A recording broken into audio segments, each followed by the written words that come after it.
অনিয়মিত মাসিক চক্রের সঙ্গে সম্পর্কিত অনেক কারণ থাকতে পারে, যেমন পারিবারিক ইতিহাস, মেনোপজ, শারীরিক চাপ, মানসিক চাপ, ধূমপান বা ওষুধের পার্শ্বপ্রতিক্রিয়া। পিরিয়ড নিয়মিত করতে সাহায্য করার বিভিন্ন উপায় রয়েছে। আসল উপায়গুলো জেনে নিই। ব্যায়াম। যেসব নারী নিয়মিত ব্যায়াম করেন তাদের মাসিকের সমস্যা থাকে না। নির্দিষ্ট কিছু ব্যায়াম আছে, সেগুলো করলে অনেক সময় মাসিক হয়ে যায়। টকজাতীয় ফল। টকজাতীয় ফল যেমন তেঁতুল, মাল্টা, জলপাই মাসিক নিয়মিত করতে সাহায্য করে থাকে। চিনি মেশানো পানিতে তেঁতুল 1 ঘন্টা ভিজিয়ে রাখুন। এরপর এর সঙ্গে লবণ, চিনি ও জিরা গুঁড়ো মিশিয়ে নিন। এটি দিনে 2 বার পান করুন। এটি আপনার অনিয়মিত মাসিককে নিয়মিত করে দেবে।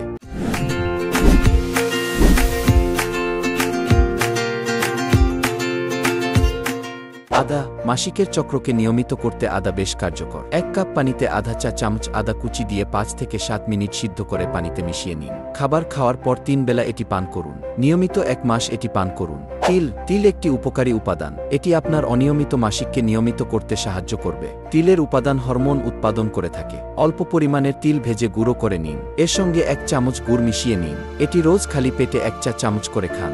দেখবেন উপকার পাচ্ছেন। Apple cider vinegar. খাবার খাওয়ার আগে 2 টেবিল চামচ আপেল সাইডার ভিনেগার পানিতে মিশিয়ে পান করুন। এটি রক্তের ইনসুলিন ও ব্লাড সুগার কমিয়ে দিয়ে থাকে, যা মাসিক নিয়মিত করে থাকে। মনে রাখবেন, একবার মাসিক দেরিতে হলে চিন্তিত হওয়ার কিছু নেই। তবে পিরিয়ডের দিকে খেয়াল রাখুন। 3 মাস টানা পিরিয়ড না হলে, বছরে 9 বারের কম পিরিয়ড হলে বা প্রতিবার পিরিয়ড হওয়ার মাঝে 35 দিনের বেশি বিরতি থাকলে অবশ্যই ডাক্তারের সঙ্গে কথা বলুন।